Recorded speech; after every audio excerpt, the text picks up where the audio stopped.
Halo Digiters, balik lagi sama saya Arya. Dan ini adalah Xiaomi 15T. Pernah nggak sih pas lagi makan, bagian yang paling enaknya itu sengaja kita sisain buat suapan terakhir? Ya biar rasanya paling nempel di ingatan. Nah, prinsip ini kayaknya dipakai Xiaomi ya, buat menutup setiap akhir tahunnya mereka.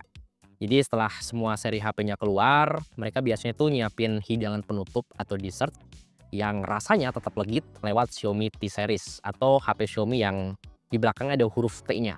Kayak 12T, 13T, 14T. Dan yang paling baru sekarang ada Xiaomi 15T. Dari tahun ke tahun, HP ini formulanya masih sama aja sih. Dimana mereka tuh selalu mengupgrade mesin performa. Dan masih lanjut lagi collab bareng Leica buat kameranya. Tapi kayaknya rasa hidangan penutup kali ini nggak akan sama ya kayak yang sebelumnya. Ya, sekarang 15T yang reguler aja tuh mainnya udah di kepala 7, Pak. Bahkan 15T yang Pro itu udah tembus 10 juta. Ya, nggak perlu ngeliat brand lain sih. Ini HP kayaknya udah auto kena ulti sama saudaranya sendiri, Poco F7, yang mana punya mesin lebih nampol, bodi lebih keker, harga lebih murah. Ya paling bedanya si Poco nggak punya Leica aja di kameranya. Nah, pertanyaannya, dengan posisi harga yang agak nanggung ini, sebenarnya Xiaomi 15T ini cocoknya buat siapa sih? Apakah buat mereka yang ngincer performa, atau buat mereka yang fanatik sama stempel Leica?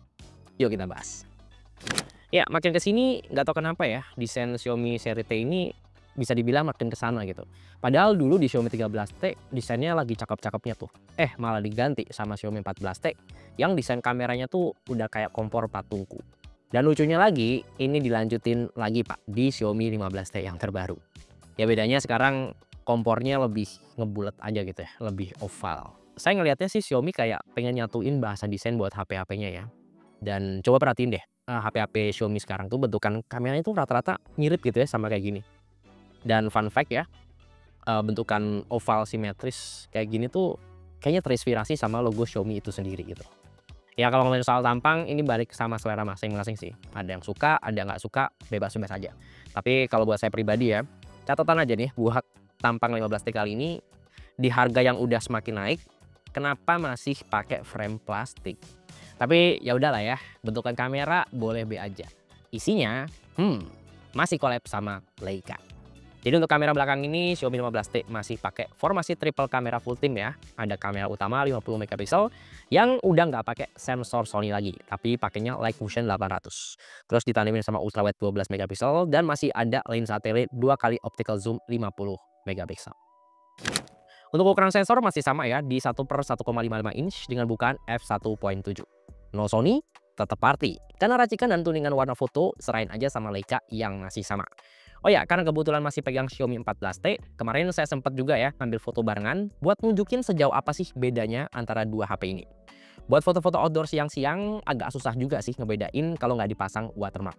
Karena ya karakter warnanya tuh masih mirip-mirip Pak.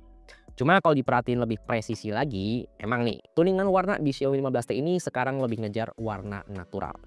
Ini nggak segonjreng dan sepekat di Xiaomi 14T ya, yang pengen semua warna objek itu dinaikin. Di 15T, dia tuh punya kontras yang lebih tinggi juga. Untuk bayangan relatif kelihatan lebih gelap sih, cuma area terangnya tetap kejaga dengan baik. Nah ini nih, yang bikin kedalaman dan nuansa 3 dimensi yang lebih kuat pada foto di 15T. Perbaikan yang dibawa di 15T juga cukup berasa ya, pas lagi ngambil foto dengan backlight yang agak keras. Untuk dynamic range juga udah makin OP. Ini kelihatan ya dari detail dan warna di langit yang cerah, sekaligus masih bisa ngangkat exposure di area jalanan dan pohonan yang tetap jelas. Kamera ultrawide 12 megapiksel masih konsisten dipertahanin di Xiaomi 15T ini. Tipis-tipis, processing fotonya emang diarahin ke jalan yang lebih bener. Contohnya sekarang detail ultrawide di 15T ini udah jauh lebih merata dari tengah sampai tepian foto. Distorsinya juga udah lebih minim ya, dan tepian foto yang biasanya agak ngelunak detailnya kayak di 14T, di sini udah dirapiin tipis-tipis. Di sini Xiaomi 15T juga udah nggak terlalu fokus ngoles warna doang, tapi udah lebih merhatiin detail-detail teknis yang bikin foto kelihatan lebih matang. Saya kira Xiaomi 15T ini datang dengan lensa tele yang lebih ngezoom. Ya minimal 3 kali optical zoom lah. Tapi ternyata masih sama aja. 50 megapiksel 2 kali optical zoom dengan taste yang sebenarnya masih mirip sih kayak yang sebelumnya. Upgrade-nya menurut saya lebih minor ya. Kayak si Leica ini tuh lebih ngebenerin tuningan warna doang. Dari yang cuma sekedar gonjeng, sekarang looks-nya tuh jadi lebih Leica banget. Tapi jujur aja sih, foto-foto pakai 2 kali zoom gini tuh berasa lebih dramatis ya. Emosional fotonya tuh lebih berasa gitu.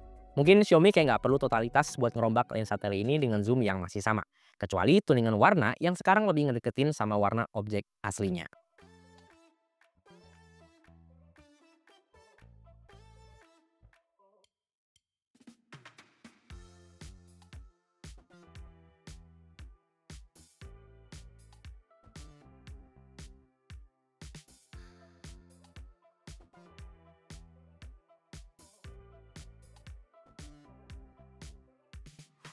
Terus kalau dipakai buat hunting foto-foto malam, reproduksi warna di 15T ini juga berasa lebih akurat. Beberapa objek yang kena pendarahan lampu malam itu nggak otomatis berubah warnanya, tapi masih bisa di keep up.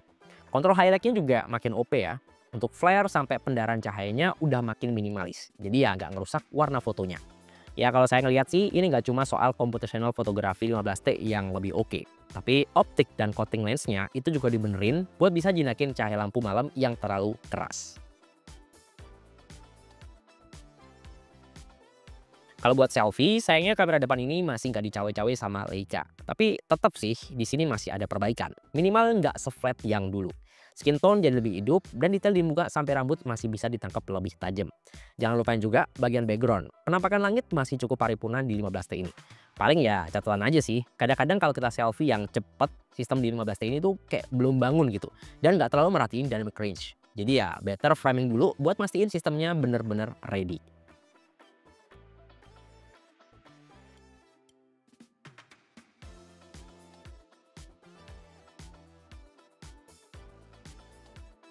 Ya, kalau dipakai buat konten, kamera belakangnya ini punya skill yang masih mirip ya dengan 14T saya sebelumnya. Ini kalau dimentokin paling kanan dia bisa rekam 4K 60 fps. Ya, tajamnya dapat dan smoothnya juga cakep sih. Cuma ya kerasa nggak kelihatan ada pembaruan gitu. Tapi mungkin bisa dilihat ya lebih detail perbandingan video keduanya. Apakah 15T ini jadi lebih terang, lebih stabil, atau sama aja? Coba komen di bawah. Terus pindah ke lensa yang lebih lebar di ultra wide, ini juga masih konsisten cakep ya, bisa rekam 4K 30 fps. Dan kita juga bisa pindah antar lensa tanpa harus matiin perekaman videonya. Pindah ke satu kali. Set. Nah, ini beneran pindah, bukan cuma ngezoom in atau ngezoom out dari ultra wide-nya. Pindah lagi. Ya emang kerasa lebih satset 15T sih ya, karena memang prosesor atau mesinnya juga lebih baru plus lebih kencang juga. Cuma emang sih karena kamera depan ini nggak di backing langsung sama Leica, tentu performanya nggak semantap kamera belakang ya. Ini bisa rekam 4K tapi ya mentok-mentok di 30 fps aja. Nah ini kalau saya lihat-lihat sih memang tone mukanya agak beda sih dengan 14T ya. Di 15T ini kelihatan lebih dapat highlightnya, nggak yang pucat-pucat banget. Terus angle-nya juga kelihatan lebih lega itu.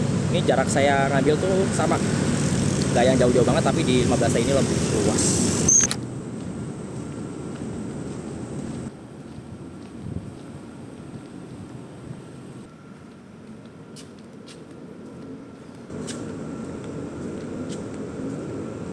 Ya mentang-mentang sama Leica, bukan Xiaomi namanya, kalau cuma fokus di kamera. Ini HP masih tetap dapat mesin yang kenceng ya. Ini pakai Dimensity 8400 Ultra alias chipset yang sama dipakai di Poco X7 Pro. Cuma bedanya di Poco itu nggak ada kamera Leica-nya aja sih. Untuk tanda memorinya juga tetap dapat spek yang rata kanan ya. Storage-nya udah UFS 4.1 dengan RAM di LPDDR5X. Nah, dengan kombinasi spek kayak gini, skor AnTuTu-nya lumayan bikin saya kaget sih. Karena pas saya lihat itu skornya hampir 2 juta loh. Alias sekitar 1,9 jutaan gitu. Tadinya saya udah girang kan, wah keren juga nih. Padahal dengan chipset yang sama, kayak Poco X7 Pro tuh nggak nyampe angka segitu. Tapi pas saya udah cek detail lagi, ternyata AnTuTu yang saya pakai itu versi yang bisa dibilang baru banget ya, yaitu versi 11. Gak tau kenapa di versi 11 ini tuh bagian skor CPU-nya tuh kayak dinaikin yang lumayan bombastis gitu. Jadi ya akan ikut ke skor utamanya ya. Dan pas saya cek di AnTuTu yang lebih lawas atau versi 10, ya sebenarnya skor di 15T ini ya masih normal-normal aja sih. Itu dapat di kisaran 1,6 jutaan yang kurang lebih sama kayak di Poco X7 Pro. Terus kalau ngomongin soal kestabilan, mesin Dimensity 8400 Ultra ini juga hitungannya masih jinak ya. Pas digeber di performa paling maksimal. Ini pas saya tes di 3D Mark ya, masih dapat tingkat kestabilan itu di 59% dan nggak ada kejadian overheat sama sekali. Not bad sih. Ya kalau dipakai buat main game, ini tinggal merem aja sih. Kayak misalnya di sini saya pakai buat pusat Mobile Legends, ini tuh udah siap mentok kanan. Grafis ultra, frame rate 120 fps, dan mainnya tuh di pojok terus biar digeber 2-3 match berturut-turut.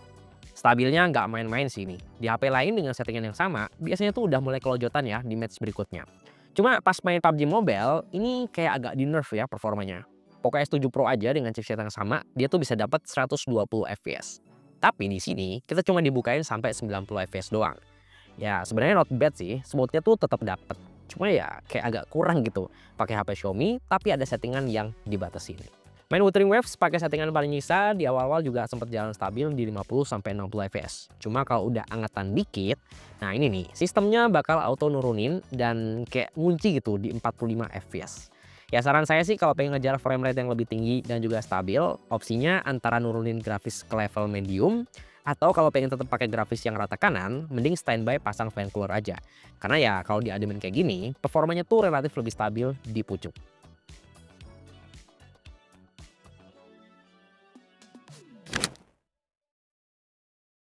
Nah, kalau untuk baterai di sini juga dapat top up ya, jadi 5.500 mAh.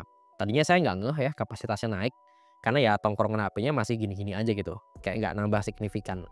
Ya sebenarnya beda 500 mAh juga nggak terlalu yang loncat banget sih daya tahan baterainya gitu. Kayak kita pakai buat maraton streaming 2 jam, itu baterainya turun sekitar 12%. Atau dipakai push rank setengah jam, itu baterainya kemakan sekitar 8%. Untuk charger, Xiaomi kayaknya nyetok charger 67 watt banyakan sih, kayak nggak habis-habis gitu di gudang. Sampai di 15T yang terbaru pun itu masih nggak di-upgrade.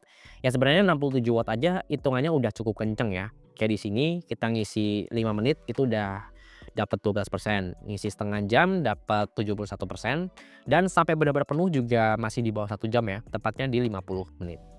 Nah, buat yang nanya, "Bang, ada bypass charging-nya nggak?" Ya, sampai 15T yang terbaru sekalipun ini, Xiaomi tuh kayaknya masih belum ridho ya, ngasih fitur yang mana bisa bikin kita main game sambil dicolok tetap aman. Cuma, ada satu fitur yang bisa dibilang cara kerjanya mirip nih sama bypass charging. Jadi kalau kita main game terus dicolok charger dan kita buka game turbo, itu ada yang namanya fitur slow charging. Nah, fitur slow charging ini tuh dia bakal auto nurunin speed chargingnya ya. Dari yang kecepatan normal itu diturunin suhu HP-nya tuh nggak terlalu panas pas dicolok sama chargeran.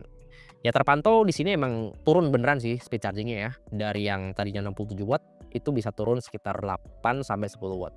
Tapi tetap ya, ini tuh bukan fitur bypass charging yang beneran. Karena dia tuh cuma nurunin speed charging doang, bukan bener-bener nge-cut off listrik ke baterai dan langsung ngalirin daya ke mesin.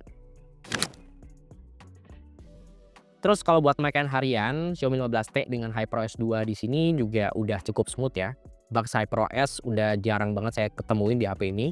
Termasuk iklan ya, di sini juga udah sepi alias ya bisa dibilang udah nggak ada iklan sama sekali sih.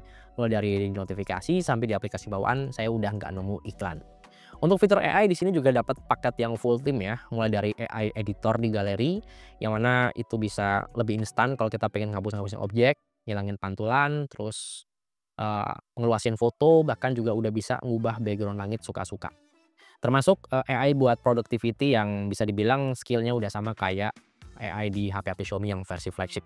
Mulai dari bikin transkrip dari rekaman rapat, terus ngebantu ngebenerin struktur dokumen di notes, sampai ngebantu ngobrol lintas bahasa pakai AI interpreternya.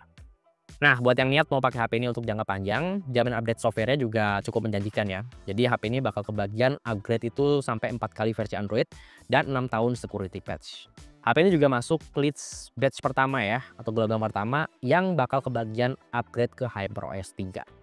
Itu antara akhir Oktober atau November gitu. Jadi dalam waktu dekat ini. Gak sabar sih nungguin HyperOS 3 ini, apalagi pas udah di-spill ya info-info update terbarunya. Jadi dia tuh nggak cuma ngerombak tampilan UI jadi lebih fresh, tapi untuk fitur interconnectivity-nya itu juga udah lintas ekosistem. Jadi nggak cuma buat ekosistem Xiaomi doang, tapi katanya nih bakal loncat pagar sampai ekosistem iOS dan juga macOS. Dan jangan lupain juga Hyper AI-nya juga konon bakal lebih banyak lagi. Terus untuk konektivitas HP ini juga masih lengkap ya, termasuk bisa pasang eSIM yang relatif lebih aman. Kalau untuk daya tangkap sinyal, HP ini sih hitungannya cukup bagus dan juga stabil sih. Ini saya coba download beberapa file secara bersamaan ya, speednya tuh nggak saling nabrak dan kelarnya juga lebih cepat. Kalau baca-baca infonya sih katanya si 15T ini juga dipasangin chip tuner Xiaomi Source TS1 ya. Ini sama kayak chip tuner yang ada di Xiaomi 15 yang versi flagshipnya.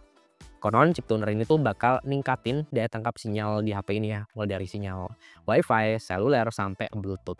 Nggak tahu chip ini bakal ningkatin speed GPS-nya juga atau enggak, tapi yang jelas pas saya bandingin sama Xiaomi 14T seri sebelumnya, ini cara ngunci GPS-nya sampai akurasi GPS-nya tuh rata-rata lebih bagus daripada Xiaomi 14T.